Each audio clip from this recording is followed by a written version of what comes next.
We're going to start talking about what a depreciation report is. Then we're going to get into some really interesting items. We're actually going to break an industry norm regarding funding.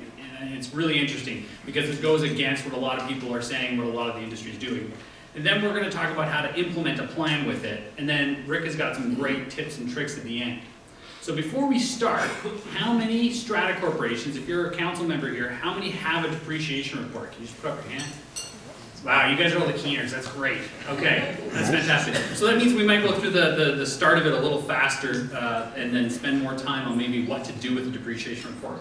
We did the stats on our buildings, so we have about 550 buildings in Metro Vancouver, and 48% of them don't have a depreciation report, 52% do.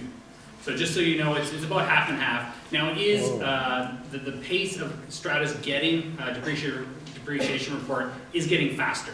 And so we're seeing more and more get them as we go on. As most of you had your hands up there, that's a good crowd. You guys must be engaged council members and find it a useful tool to guide your strategies. So that's fantastic. What a depreciation report is, it's got a couple names: capital replacement report or reserve fund study.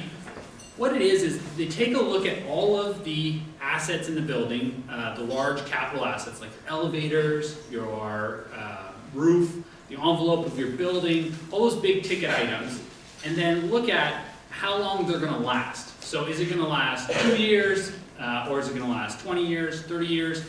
And then the planner looks at it and says, okay, in the future, how much is this going to cost to replace?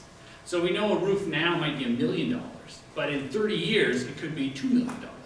And so they forecast what the demand is going to be in the future, and then help put together a plan on how much should be saved if you didn't want to have a special levy, or if you want to fully fund it or no funding, so it's going to be pure special levy.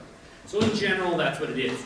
This goes hand in hand with our maintenance seminar, which was the last one, and that's what you're doing every year.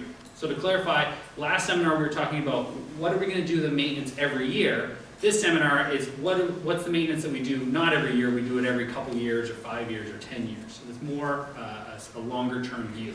And they work really well together, and we're going to talk about that in a little bit.